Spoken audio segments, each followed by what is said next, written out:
కబీర్ దాస్ యొక్క జ్ఞానాన్ని విని, కబీర్ దాస్ యొక్క తత్వజ్ఞానాన్ని విని పెరిగి పెద్దవాడై ప్రపంచంలోనే అత్యంత బలమైన రాజ్యాన్ని నిర్మించి అసమానత్వం మీద కత్తిని జులిపించిన వాడే శివాజీ మహారాజ్. ఆ కత్తి, శివాజీ మహారాజ్ కత్తిని చూస్తే ఆ కత్తి ఎవరి మీద దూస్తున్నారని ఎవరనుకుంటున్నారో నాకు తెలియదు, కానీ కత్తి దూసేది మాత్రం కుల వ్యవస్థ మీద, ఆధిపత్య వర్గాల మీద, వర్ణ వ్యవస్థ మీద, వర్గ వ్యవస్థ మీద, ఆధిపత్య సమాజం మీద.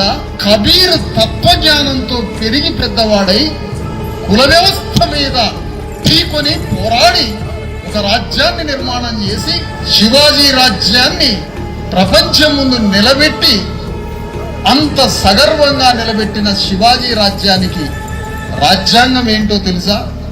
కబీర్ దాస్ యొక్క సమానత్వ భావనే శివాజీ రాజ్యానికి రాజ్యాంగం అయిపోయింది. అందుకే శివాజీ రాజ్యంలో నెత్తురిని, చెమటని, స్వేదాన్ని చిందించి భూమిని దున్నే శూద్ర కార్మికులకి భూమిని పంచి సమాజంలో శూద్రుని సగర్వంగా నిలబెట్టి, శూద్రుడు కూడా మానవుడే, శూద్రుడు కూడా మనిషే, సాగలివాడు, మంగలివాడు, నాయి బ్రాహ్మణుడు, యాదవులు, విశ్వ బ్రాహ్మణులు, సమస్త అణగారిన పీడిత కులాలు, ముదిరాజులు, గౌళ్ళోళ్ళు, గొల్లోళ్ళు, సమస్త శూద్ర కులాలు ఈ భూమిని దున్ని స్వేదాన్ని చిందించి దేశానికి పంటలు పండించి శ్రమ చేసే శూద్రులు, అశిశూద్రులు, వాళ్ళకి రాజ్యంలో సమాన స్థానాన్ని, సమాన గౌరవాన్ని కల్పించి వాళ్ళని కన్నబిడ్డల్లాగా ప్రేమించింది శివాజీ రాజ్యం. ఈ రోజు రాజ్యాంగంలో ఉన్న భావనలని